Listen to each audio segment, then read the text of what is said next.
بسم اللہ الرحمن الرحیم۔ اللہ کے نام سے شروع جو نہایت مہربان ہمیشہ رحم فرمانے والا ہے۔ ملک خراسان کے ایک بادشاہ نے خواب میں سلطان محمود سبکتگین کو دیکھا جسے مرے ہوئے زمانہ گزر چکا تھا۔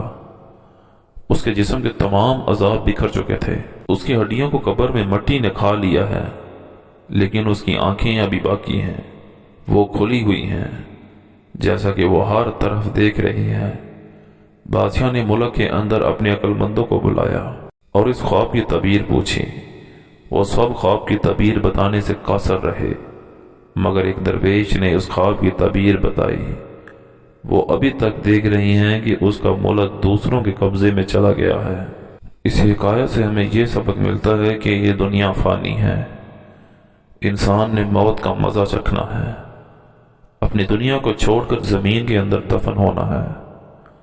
دفن ہونے کے بعد انسانی ڈھانچہ کو مٹی کھا جاتی ہے، ہڈیاں بھی بوسیدہ ہو جاتی ہیں، اور انسان کا نام دنیا کی صفائی ہستی سے مٹ جاتا ہے۔ دنیا کی زندگی میں کوئی نام اگر باقی رہ جاتا ہے تو انسان کے نیک کاموں کی وجہ سے اس انسان کو یاد کیا جاتا ہے۔ اگر دنیا میں اپنا نام باقی رکھنا چاہتے ہو تو نیک اعمال کرو، اپنے رب کو یاد کرو۔